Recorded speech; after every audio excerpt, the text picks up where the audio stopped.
नमस्कार दोस्तों, मैं सुमान शुक्ला स्वागत करता हूं आपका तक्षशिला ट्यूटोरियल के ऑनलाइन चैनल पर। दोस्तों, जैसा कि हम लोग लेसन पढ़ रहे हैं एल्डिहाइड, कीटोन और कार्बोक्सिलिक एसिड, जिसके पिछले लेक्चर आपके कवर किए जा चुके हैं। सो दोस्तों, आज का हमारा लेक्चर है लेक्चर नंबर 9.5। दोस्तों, लेक्चर नंबर 9.4 तक हमने कवर कर लिया है, जिसमें हमने एल्डिहाइड और कीटोन के रासायनिक गुणों को कवर किया है।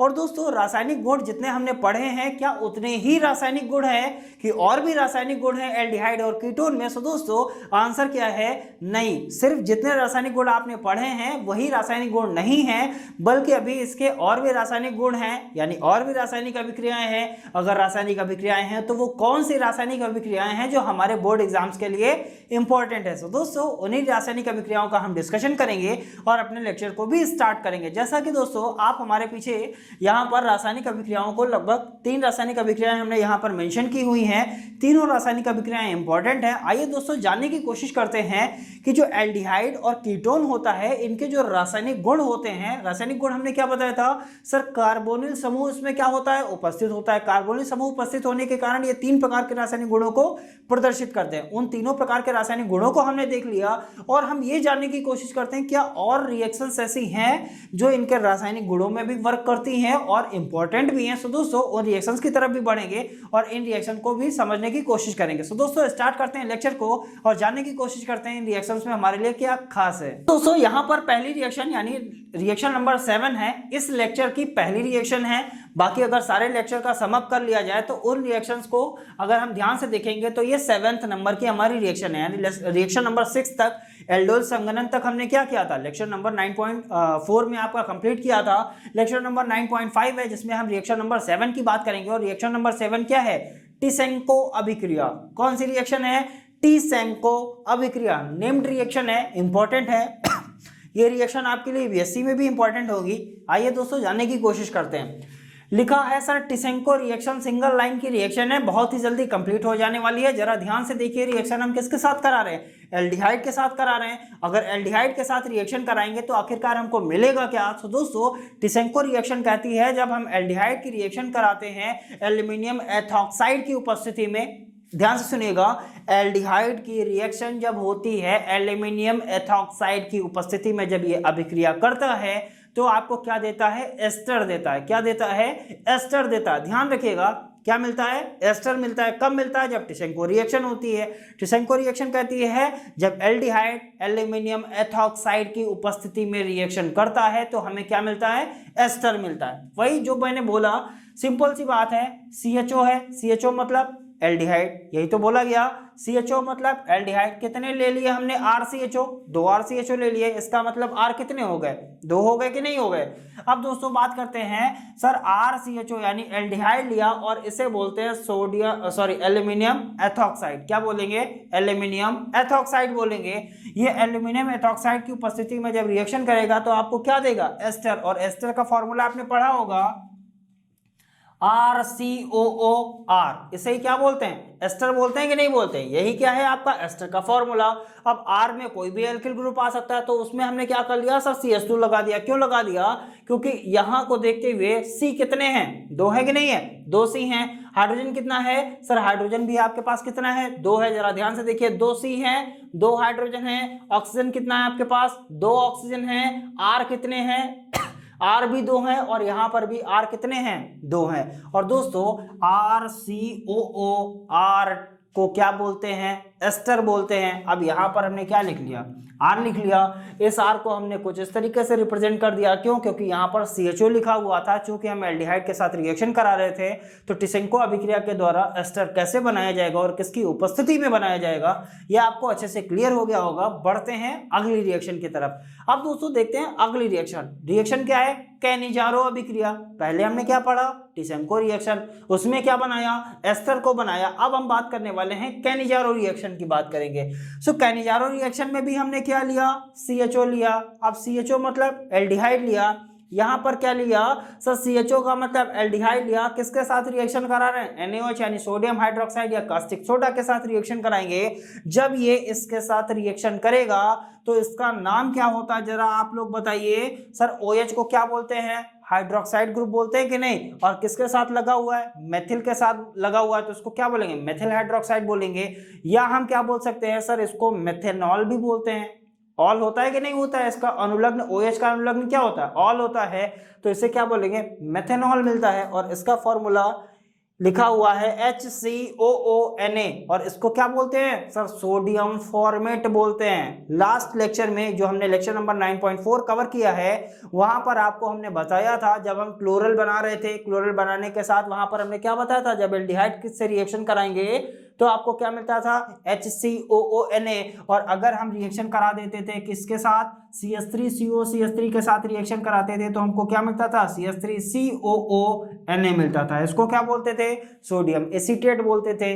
इसको क्या बोलेंगे, सोडियम फॉर्मेट बोलेंगे। ध्यान रखिएगा, ये सारी चीजें दोस्तों इंपॉर्टेंट होती है। सो दोस्तों उम्मीद करते हैं आपको टिसेंको रिएक्शन और कैनिजारो रिएक्शन दोनों अच्छे से क्लियर हो गई होंगी। यहां पर क्या किया, एल्डिहाइड NaOH के साथ रिएक्शन करेगा, मेथेनॉल देगा और सोडियम फॉर्मेट देगा।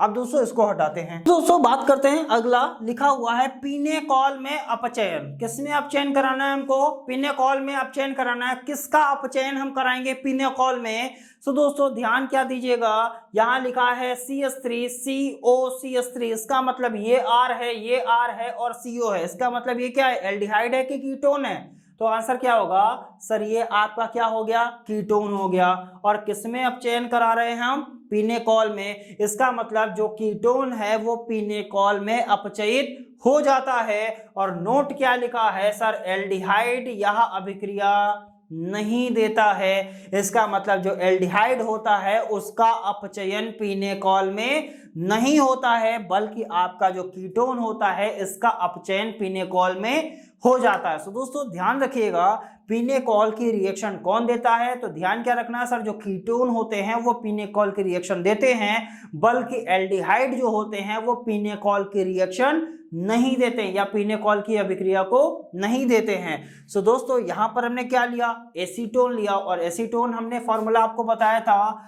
CH3COCH3, कुछ ज्यादा ही अच्छा सुंदर सी बन गया है, H ज्यादा ही सुंदर बन गया है, इसको थोड़ा सा और सुंदर बना लेते हैं। चलिए अब अच्छा लगने लगा है कि नहीं, अच्छा लगा, बिल्कुल अब सारी चीजें क्लियर हो गई। यहाँ पर क्या हो गया सर, CH3COCH3 वो एक ही में घुलनशील हो गया था, जो हमने 3 लिखा था वो 3 और H क्या हो गया था, आपस में घुलनशील हो गया था। अब इसको हमने क्या कर दिया, अघुलनशील कर दिया। अघुलनशील का मतलब क्या होता है, ये दोनों चीजें अलग अलग हमको पता चल रही, वहां पर क्या हो गया था, कुछ इस तरीके से हमने यहाँ पर लिख दिया था, तो ये क्या हो रहा था, ये घुलनशील हो रहा था। चलिए दोस्तों इस पे ध्यान नहीं देंगे, क्या घुलनशील है क्या घुलनशील है, आपको चीजें समझनी है। और CH3COCH3 को क्या बोलते हैं, इसे बोलते हैं कीटोन बोलते हैं। तो दोस्तों उम्मीद करते हैं आपको पिनेकॉल अपचयन भी क्लियर हुआ होगा। पिनेकॉल अपचयन किसकी उपस्थिति में होता है, मैग्नीशियम और मरकरी, Mg है, मैग्नीशियम है, ये क्या है, मरकरी है, वाटर है। और अपचयन जब भी कराते हैं तो हम रिएक्शन किसके साथ कराते हैं, हाइड्रोजन के साथ रिएक्शन कराते हैं। जब भी आप रिएक्शन कराएंगे अपचयन की, तो आपको क्या करना पड़ेगा, हाइड्रोजन के साथ रिएक्शन कराते हैं। और हमने क्या बताया था, जब अपचयन कराएंगे तो हाइड्रोजन से रिएक्शन कराएंगे, अगर विहाइड्रोजनीकरण कराना होता है तो क्या करते थे सर, हाइड्रोजन को वहां से निकाल देते थे। सो दोस्तों कुछ कॉन्सेप्ट हैं जो आप ध्यान रखेंगे। बढ़ते हैं आगे की तरफ। पिनेकॉल में अपचयन, एसीटोन का क्या हुआ, पिनेकॉल में अपचयन हो गया और हमको यहां से क्या दे दिया, पिनेकॉल दे दिया। अब ये दोस्तों पिनेकॉल का फॉर्मूला ध्यान रखेंगे। बढ़ते हैं आगे की तरफ। अब दोस्तों पढ़ेंगे आगे की तरफ, और जो हमारा अगला टॉपिक होगा वो होगा फॉर्मेल्डिहाइड। यानी हम पहले ये जानेंगे कि फॉर्मेल्डिहाइड को कैसे बनाया जाएगा, फिर हम ये जानेंगे कि फॉर्मेल्डिहाइड के भौतिक गुण क्या होंगे, फिर हम ये जानेंगे कि फॉर्मेल्डिहाइड के रासायनिक गुण क्या होंगे। और फॉर्मेल्डिहाइड हमारे लिए इंपॉर्टेंट है, यानी बोर्ड एग्जाम्स के लिहाज से भी हमारे लिए क्या होता है, फॉर्मेल्डिहाइड इंपॉर्टेंट है, उसको भी जानने की कोशिश करेंगे। उसके बाद दोस्तों ये लेक्चर हमारा चलेगा। दोस्तों ध्यान रखिएगा, आप लोग पढ़ाई जरूर करिएगा, बोर्ड एग्जाम्स आपके आने वाले हैं। यहाँ पर क्या करना है, आपको बोर्ड एग्जाम्स में अच्छे से अच्छे नंबर लेके आने हैं। और अच्छे से अच्छे नंबर कब आएंगे, हम हर वीडियोस में आपको बताते हैं। रिएक्शंस की बेटा आप प्रैक्टिस जरूर करिएगा। 1-2 रुपए, 5 रुपए, 10 रुपए वाली जितने भी श्रद्धा है आपकी, उतने रुपए की कॉपी ले लीजिए। जो फॉर्मूले आपको नहीं ध्यान है उन फॉर्मूले को ध्यान रखिए। फॉर्मूले को ध्यान रखने के लिए आपको क्या करना है, उन कॉपी पर फॉर्मूले को लिखेंगे। फॉर्मूले को लिखने के बाद 2 फॉर्मूले या 5 फॉर्मूले डेली आप क्या करेंगे, याद करेंगे। दीवार पर बिल्कुल चिपका दीजिए कि हमको ये फॉर्मूले रटने हैं, कैसे भी करके फॉर्मूले रटने हैं। अब जैसे हम कहें सर मीथेन का फॉर्मूला CH4 होता है, अब आप कहिए सर हमको याद नहीं हो रहा है, तो क्या होगा, अब मेथेन का फॉर्मूला हम कहीं आपसे ये तो बता नहीं देंगे सर चलिए ठीक है CH8 लिख दीजिए, ऐसा तो नहीं होता। जो फॉर्मूला है आपको उसी के रूप में याद करना होगा। जैसे सोडियम को Na से रिप्रेजेंट करते हैं, हाइड्रोजन को H से करते हैं। अब आप कहें सर नहीं मेरा मन नहीं है जॉन मन तोन, इसका मतलब क्या होगा सर हम सोडियम को U से रिप्रेजेंट करेंगे, तो ऐसा नहीं कर सकते ना। तो जॉन मन तोन वाला यहाँ पर काम नहीं चलने वाला, यानी ये कॉन्सेप्ट लगने वाला नहीं है। जो फॉर्मूले होते हैं वो तो आपको ध्यान रखने ही पड़ेंगे। जैसे हमने यहाँ पर पिनेकॉल लिखा हुआ है, अब इसका फॉर्मूला आप चेंज नहीं कर पाएंगे क्योंकि पिनेकॉल का फॉर्मूला यही होता है। अब जैसे अभी हमने लास्ट रिएक्शन जब करवाई थी, लास्ट लेक्चर में रिएक्शन करवाई थी, एल्डोक्सिन बनाया था, कीटॉक्सिन बनाया था, ठीक है, और वहां पर हमने फेनिल करके एक रिएक्शन करवाई होती है। तो वो जो फॉर्मूले होते हैं वो तो आप चेंज नहीं करेंगे। आप जैसे फेनिल का फॉर्मूला हमने क्या बताया, C6H5 होता है, आप कहिए नहीं सर C6H10 लिखेंगे हम, तो ऐसा नहीं चलेगा ना। सो फॉर्मूले जो होते हैं उनको उसी कॉन्सेप्ट में याद करना है, उसी वे में याद करना है। अब उस वे में हम कैसे याद करेंगे, उसके लिए हमको क्या करना पड़ेगा सर, एफर्ट करना पड़ेगा, मेहनत करेंगे तभी आपको अच्छी से अच्छी सफलता मिलेगी। बिना मेहनत के सफलता नहीं मिलती है, और सफलता का सबसे बड़ा रहस्य यही होता है कि जब तक आप मेहनत करते रहेंगे सफलता आपके हाथ में लगती रहेगी। हाँ, ये हो सकता है सफलता कुछ देरी से मिले, वो मेहनत पर डिपेंड करेगा कि कितनी स्पीड से आप सफलता के लिए आप अग्रसर हैं, यानी कितनी स्पीड से आप बढ़ रहे हैं आगे की तरफ। चलिए दोस्तों, ये तो चलता रहेगा, बढ़ते हैं अगली रिएक्शन की तरफ, वरना ये पूरे लेक्चर में आपको केवल समझाने में निकल जाएगा। बल्कि हमको क्या करना है, पूरी की पूरी रिएक्शंस को भी कंप्लीट करना है, अपने सिलेबस को भी कंप्लीट करना है। जैसा कि हमने नॉर्मल डिस्कशन में आपसे डिस्कस किया हुआ था कि हमको अपने सिलेबस को एंड भी करना है, और वो एंड कब होगा, जब हम ठोस अवस्था का लास्ट लेक्चर पढ़ेंगे, और लास्ट लेक्चर पढ़ने के साथ हमारा सिलेबस जो हो जाएगा वो क्या हो जाएगा, एंड हो जाएगा। और ये सारी चीजें आपके साथ कब होगी, पेपर के 1 से 1.5 महीने पहले तक आपको सारा का सारा सिलेबस, सारी की सारी वीडियो, सारे के सारे नोट्स आपके पास होंगे। सो दोस्तों, बहुत ही अच्छा टाइम है, गोल्डन चांस है, सारे वीडियोस मौजूद हैं, सारे नोट्स मौजूद हैं। बस करना क्या है, पढ़ाई करनी है। घर बैठे हैं आराम से पढ़ाई करते रहिए और मौज मस्ती भी करते रहिए, सो वो भी जरूरी है। बढ़ते हैं दोस्तों अगली रिएक्शन की तरफ, और अगली रिएक्शन में हमने जैसा कि अभी आपसे डिस्कस किया हुआ है, हम किसके बारे में बात करेंगे, फॉर्मेल्डिहाइड के बारे में बात करेंगे। फॉर्मेल्डिहाइड पढ़ेंगे, सबसे पहले फॉर्मेल्डिहाइड को कैसे बनाया जाता है, फिर फॉर्मेल्डिहाइड के भौतिक गुण क्या होते हैं, फिर फॉर्मेल्डिहाइड के रासायनिक गुण क्या होते हैं, और इसी के साथ अपने लेक्चर को भी हम कवर करेंगे। और दोस्तों फॉर्मेल्डिहाइड के बाद जो होगा वो हमारे अगले लेक्चर में कवर किया जाएगा। सो दोस्तों बढ़ते हैं आगे की तरफ और देखते हैं फॉर्मेल्डिहाइड को। दोस्तों डिस्कस करते हैं फॉर्मेल्डिहाइड के बारे में। पहले हम ये जानते हैं कि फॉर्मेल्डिहाइड को आखिरकार कैसे बनाया जाएगा। इसकी बनाने की विधियां हमने यहाँ पर लगभग 2 विधियां लिखी हैं, जिसके द्वारा हम क्या करेंगे, फॉर्मेल्डिहाइड को बनाएंगे। उसके बाद हम पढ़ेंगे फॉर्मेल्डिहाइड के भौतिक गुण क्या होते हैं, वो भी आपको यहाँ पर हमने क्या किया है, मेंशन किया हुआ है। नेक्स्ट हम पढ़ेंगे फॉर्मेल्डिहाइड के रासायनिक गुण क्या होते हैं, इन सभी चीजों को जानेंगे। सो दोस्तों स्टेप बाय स्टेप लेक्चर को शुरू करते हैं और देखते हैं फॉर्मेल्डिहाइड को, फॉर्मेल्डिहाइड के बनाने की विधि। यहाँ पर पहले हमने क्या लिखा है सर, CH4। जैसा अभी हमने आपसे डिस्कस किया हुआ था सर, मेथेन का फॉर्मूला क्या होता है, CH4 होता है। अब उसमें तो कोई चेंज होगा नहीं। ये क्या है, CH4 को क्या बोलते हैं, मेथेन। किसके साथ रिएक्शन कर रहा है, ऑक्सीजन के साथ। और फॉर्मेल्डिहाइड का फॉर्मूला क्या होता है, HCHO, एल्डिहाइड लगा हुआ है। इसका मतलब इसमें क्या होगा, CHO तो होगा ही होगा। जो एल्डिहाइड होता है, एल्डिहाइड का ग्रुप क्या होता है, CHO होता है। और फॉर्मेल्डिहाइड का बनेगा जब R की जगह हम क्या लगा देंगे, जैसे R एल्डिहाइड होता है RCHO, R की जगह आप क्या लगा दीजिए, H लगा दीजिए, तो इसको क्या बोलेंगे, फॉर्मेल्डिहाइड बोलेंगे। अब दोस्तों यहाँ से जब मेथेन ऑक्सीजन के साथ रिएक्शन करेगा और प्रेरक की उपस्थिति में, तो क्या होगा, यहाँ से आपको क्या मिल जाएगा, फॉर्मेल्डिहाइड मिल जाएगा, और यहाँ से आपको क्या मिलेगा, वाटर मिल जाएगा। No problem. मेथेन ऑक्सीजन के साथ प्रेरक की उपस्थिति में रिएक्शन करके क्या देता है, फॉर्मेल्डिहाइड देता है। नेक्स्ट अगली रिएक्शन की बात करेंगे। सर ये क्या है, मेथिल एल्कोहल, यही तो बोला गया, क्या है, मेथिल एल्कोहल, या इसको हम क्या बोलेंगे, मेथेनॉल बोलेंगे। ये जब मेथिल एल्कोहल रिएक्शन कर रहा है किसके साथ, ऑक्सीजन के साथ। दोनों रिएक्शन किसके साथ होंगी, मेथेन भी ऑक्सीजन के साथ रिएक्शन कर रहा है, मेथिल एल्कोहल भी क्या कर रहा है, ऑक्सीजन के साथ रिएक्शन कर रहा है। किसकी उपस्थिति में, सिल्वर की उपस्थिति में, यानी अर्जेंटेट या सिल्वर की उपस्थिति में जब रिएक्शन करेगा तो क्या देगा, HCHO देगा। HCHO मतलब फॉर्मेल्डिहाइड, 2 टाइम्स ऑफ HCHO देगा, 2 टाइम्स ऑफ वाटर देगा। अब यहाँ पर 2 क्यों लगाया, क्योंकि रिएक्शन को हमको क्या करना पड़ता है, बैलेंस करना पड़ता है। सो दोस्तों उम्मीद करते हैं दोनों रिएक्शंस आपको अच्छे से क्लियर हो गई होंगी। फॉर्मेल्डिहाइड को कैसे बनाया जाएगा, पहले हम मेथेन के द्वारा बनाया, फिर हमने क्या देखा सर मेथिल अल्कोहल या मेथेनॉल के द्वारा फॉर्मेल्डिहाइड को कैसे बनाया जाएगा। इन दोनों रिएक्शंस को हम देख चुके हैं। अब बढ़ते हैं फॉर्मेल्डिहाइड के भौतिक गुणों की तरफ, यानी फॉर्मेल्डिहाइड के भौतिक गुण क्या होते हैं इसको जानेंगे। उसके बाद हम जानने की कोशिश करेंगे फॉर्मेल्डिहाइड के रासायनिक गुण क्या होते हैं। सो दोस्तों फॉर्मेल्डिहाइड जो होता है वो कैसा होता है, रंगहीन होता है।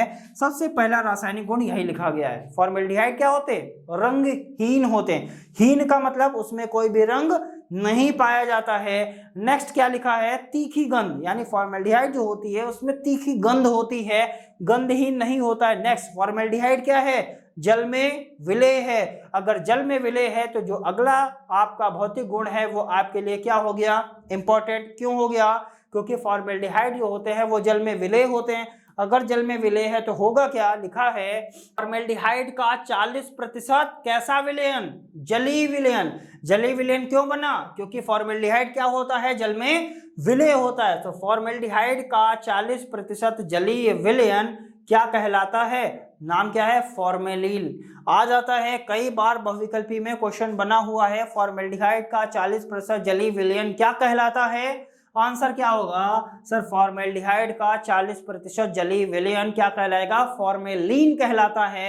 और इस फॉर्मेलिन का उपयोग क्या होता है, तो दोस्तों लिखा है या प्रबल रोगाणुनाशी है। रोगाणुनाशी मतलब ये क्या करता है, रोगों का नाश करता है, इसीलिए बोलते हैं ये क्या होता है, एक प्रबल रोगाणुनाशी होता है। कौन सी चीज प्रबल रोगाणुनाशी है, फॉर्मेल्डिहाइड का जब 40% जलीय विलयन बनाया जाता है तो फॉर्मेलिन कहलाता है। फॉर्मेलिन जो होता है वो प्रबल रोगाणुनाशी होता है। सो दोस्तों उम्मीद करते हैं फॉर्मेल्डिहाइड को कैसे बनाया जाएगा, यानी मेथेन के ऑक्सीजन से रिएक्शन कराने से हमको फॉर्मेल्डिहाइड मिलता है, मेथिल अल्कोहल की ऑक्सीजन से रिएक्शन कराने पर हमको फॉर्मेल्डिहाइड मिलता है। फॉर्मेल्डिहाइड रंगहीन होता है, फॉर्मेल्डिहाइड में तीखी गंध होती है, फॉर्मेल्डिहाइड जल में विलेय होता है। फॉर्मेल्डिहाइड का 40% जलीय विलयन फॉर्मेलिन कहलाता है और फॉर्मेलिन जो होता है वो प्रबल रोगाणुनाशी होता है। सो दोस्तों इन चीजों को आप दोहराते रहा करिए, जैसे जैसे हम बोलते हैं उसी तरीके से आप भी बोला करिए, चीजें बहुत ही अच्छी तरीके से आपको क्लियर हो जाएंगी। अब बढ़ते हैं आगे की तरफ और देखते हैं फॉर्मेल्डिहाइड के रासायनिक गुण क्या होते हैं। दोस्तों बात करते हैं फॉर्मेल्डिहाइड के रासायनिक गुणों में, जिसमें एक ही रासायनिक गुण है जो आपके लिए बहुत ही ज्यादा इंपॉर्टेंट है, ये स्पेशल यानी इंडिविजुअल भी आता है कि यूरोट्रोपिन क्या होता है या हेक्सामेथिलीन टेट्राएमीन क्या होते हैं। सो दोस्तों इसके बारे में भी हम बात करेंगे। ये जो यूरोट्रोपिन है ये किससे बनाया जाएगा, और ये फॉर्मेल्डिहाइड से ही बनाया जाता है। सो दोस्तों लिखा हुआ है फॉर्मेल्डिहाइड के रासायनिक गुण, ये रासायनिक गुण आपके लिए बहुत ही ज्यादा क्या है, इंपॉर्टेंट है। चलिए जानने की कोशिश करते हैं ये हमारे लिए क्यों इंपॉर्टेंट है। लिखा है फॉर्मेल्डिहाइड सांद्र NH3 के साथ अभिक्रिया करके हेक्सामेथिलीन टेट्राएमीन बनाती है। पहले आप इन चीजों को ध्यान दीजिए, कौन रिएक्शन कर रहा है, फॉर्मेल्डिहाइड किसके साथ रिएक्शन कर रहा है, सांद्र NH3। NH3 को क्या बोलते हैं, अमोनिया बोलते हैं कि नहीं, यानी सांद्र अमोनिया के साथ जब फॉर्मेल्डिहाइड रिएक्शन करता है तो क्या मिलेगा सर, यहां पर लिखा है हमको मिलता है हेक्सामेथिलीन टेट्राएमीन। नाम जरा एक बार फिर से बोलिए आप, हेक्सामेथिलीन टेट्राएमीन। क्या बोला हमने, हेक्सामेथिलीन टेट्राएमीन। हेक्सामेथिलीन टेट्राएमीन देता है। हेक्सा का मतलब 6, टेट्रा का मतलब 4, यही तो बोला सर। हेक्सा का मतलब क्या होता है, 6 होता है, टेट्रा का मतलब क्या होता है, 4 होता है। फर्स्ट ईयर में भी आपने पढ़ा होगा, हेक्सा को 6 बोलते हैं, टेट्रा को 4 बोलते हैं, ट्राई को 3 बोलते हैं। ये सारी बातें आपको पता होंगी जो फर्स्ट ईयर में हम करते रहते हैं। तो हेक्सा का मतलब 6 होता है, टेट्रा का मतलब 4 होता है, जो आपने फर्स्ट ईयर में भी पढ़ा होगा। हेक्सामेथिलीन टेट्राएमीन बनाती है, ठीक है, अच्छी बात है अगर बना रही है, जिसे हम क्या कहते हैं, यूरोट्रोपिन भी कहते हैं। अब यूरोट्रोपिन क्या होता है, यूरोट्रोपिन का उपयोग कहाँ किया जाता है, ये भी बातें हम बताएंगे। ये रिएक्शन इसीलिए आपके लिए क्या है, इंपॉर्टेंट है। फॉर्मेल्डिहाइड की रिएक्शन हम कराएंगे सांद्र अमोनिया के साथ, हमको क्या देगी, हेक्सामेथिलीन टेट्राएमीन। हेक्सामेथिलीन टेट्राएमीन देती है और इसे ही हम क्या कहते हैं, यूरोट्रोपिन कहते हैं। अब लैंग्वेज तो क्लियर हो गई होगी, सभी को याद भी हो गया होगा। ये क्या है आपका HCHO मतलब फॉर्मेल्डिहाइड। कितने टाइम्स लिया हमने? 6 टाइम्स HCHO लिया, यानी 6 टाइम्स आपको क्या लेना है? फॉर्मेल्डिहाइड लेना है, और 4 टाइम आपको क्या लेना है? अमोनिया लेना है। लेकिन अमोनिया कैसी होनी चाहिए? क्या बताया गया सर? सांद्र अमोनिया होना चाहिए। तो फॉर्मेल्डिहाइड लिया, सांद्र अमोनिया से जब रिएक्शन करेगा तो आपको क्या देगा? हेक्सामेथिलीन। हेक्सा का मतलब हमने क्या बताया सर? हेक्सा का मतलब होता है 6। मेथिलीन का मतलब कार्बन कितना होना चाहिए? एक ही तो कार्बन। मेथ का मतलब क्या होता है? एक कार्बन होना चाहिए। तो हेक्सा मेथिलीन दे रहा है। यहां पर क्या दे रहा है? हेक्सा मेथिलीन दे रहा है। यहां पर ये मेथिलीन हो गया, ये हेक्सा हो गया, और टेट्राएमीन। टेट्रा का मतलब क्या होता है? 4, और एमीन कहां से बनता है? NH2 से तो बनता है। तो यहां पर आपको क्या मिला सर? ये हेक्सा मेथिलीन टेट्रा एमीन है, और इसे ही हम क्या कहते हैं? यूरोट्रोपिन भी कहते हैं। और यहां से आपको क्या मिल जाएगा? 6 टाइम्स ऑफ H2O बाहर हो जाएगा। अब दोस्तों ध्यान दीजिएगा, मेथिलीन बोला गया। मेथिलीन का मतलब क्या होगा? सर सिंगल बॉन्ड होगा, डबल बॉन्ड होगा कि ट्रिपल बॉन्ड होगा? नाम क्या होगा? मेथ का मतलब क्या होगा? सर सिंपल सी बात है, मेथ का मतलब कार्बन एक ही रहेगा। कार्बन कितना रहने वाला है? एक कार्बन रहने वाला। सो इसीलिए यहां से क्या मिलेगा? हेक्सा मेथिलीन टेट्राएमीन यानी यूरोट्रोपिन यहां से मिल जाएगा। अब यूरोट्रोपिन जो है वो क्या होता है? लिखा है यूरोट्रोपिन एक ठोस यौगिक है। कैसा यौगिक है? सॉलिड कंपाउंड है। कैसा कंपाउंड है? सॉलिड कंपाउंड है, ठोस यौगिक। यूरोट्रोपिन का उपयोग गठिया रोग में किया जाता है। एक रोग होता है जिसे हम बोलते हैं गठिया। गठिया रोग में यूरोट्रोपिन का उपयोग किया जाता है। अब दोस्तों जैसा ये अभी हमने डिस्कस किया था, मेथिलीन में सिंगल बॉन्ड होगा, डबल बॉन्ड होगा, ट्रिपल बॉन्ड होगा। सर कार्बन एक ही तो है, और एक कार्बन मेथिलीन कभी भी आपका हमने क्या बताया था सर? एक कार्बन कभी भी ना डबल बॉन्ड बना पाएगा ना ट्रिपल बॉन्ड बना पाएगा। तो दोस्तों ध्यान रखेंगे इन चीजों को। जब 2 कार्बन होंगे तो वहां पर क्या बनेगा? डबल बॉन्ड भी बन जाएगा। अगर 3 कार्बन है तो वहां पर डबल बॉन्ड बना सकते हैं, ट्रिपल बॉन्ड बना सकते हैं, कुछ भी बना सकते हैं। ठीक है, सिंगल बॉन्ड भी बना सकते हैं। सो हेक्सामेथिलीन टेट्राएमीन यानी इसका नाम होता है, इसे हम यूरोट्रोपिन भी कहते हैं। यूरोट्रोपिन ठोस यौगिक होता है, यानी सॉलिड कंपाउंड होता है। अगर सॉलिड कंपाउंड है तो इसका उपयोग कहां किया जाता है सर? गठिया रोग में किया जाता है। कैसे बनता है सर? सांद्र अमोनिया के साथ फॉर्मेल्डिहाइड की जब हम रिएक्शन कराते हैं तो हमको क्या मिल जाता है? Urotropin. Sir 6 times of formaldehyde लेना है, 4 टाइम्स ऑफ अमोनिया लेना है। ध्यान रखना है अमोनिया कैसा होना चाहिए? सांद्र होना चाहिए। रिएक्शन करेगा क्या दे देगा? यूरोट्रोपिन दे देगा। तो दोस्तों उम्मीद करते हैं यूरोट्रोपिन की रिएक्शन आपको अच्छी तरीके से समझ में आई होगी। अब बात करते हैं यूरोट्रोपिन की संरचना बनाने के लिए भी आती है। क्या होती है यूरोट्रोपिन की संरचना, इसकी भी हम बात करेंगे, और इसी के साथ हमारा लेक्चर भी एंड हो जाएगा।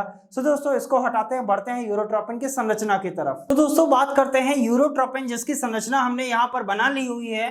दोस्तों यहाँ पर हमने संरचना काफी बड़ी बनाई हुई है। जैसा कि सभी को पता रहता है, ये सारी चीजें, जितनी भी चीजें हम डिस्कस करते हैं, वो सारी की सारी चीजें आपको कहाँ मिलती हैं? डिस्क्रिप्शन बॉक्स में नीचे लिंक दिया जाता है। लिंक पर जाते हैं, क्लिक करते हैं, PDF को डाउनलोड करते हैं, नोट से पढ़ाई जरूर करते हैं। तो दोस्तों वहां से आपको संरचना भी मिल जाएगी। यहाँ पर हमने बहुत बड़ी सी संरचना बना दी है, और यूरोट्रोपिन का अभी फॉर्मूला बताया, हेक्सामेथिलीन टेट्राएमीन। अब यहाँ पर हेक्सामेथिलीन टेट्राएमीन का फॉर्मूला लिखा, CH2 कितनी बार है? 6 बार। N कितनी बार है? 4 बार। जरा देखिए, 1N 2N 3N और 4N। 4N ले लिए। CH2 कितने हैं? 6। 1 2 3 4 5 6। इस संरचना की आप प्रैक्टिस करिएगा। इसे ही बोलते हैं हेक्सामेथिलीन टेट्राएमीन की संरचना या यूरोट्रोपिन की संरचना। सो दोस्तों उम्मीद करते हैं आज का लेक्चर अच्छे से समझ में आया होगा। आप लोग अच्छे से प्रैक्टिस करेंगे और रिएक्शंस की भी प्रैक्टिस करेंगे, और अपनी तैयारी को भरपूर मात्रा में आगे बढ़ाएंगे, और बोर्ड एग्जाम्स में अच्छे से अच्छे नंबर भी लाएंगे। सो दोस्तों मिलेंगे नेक्स्ट लेक्चर में कुछ और नई रिएक्शंस के साथ। तब तक के लिए बहुत बहुत धन्यवाद।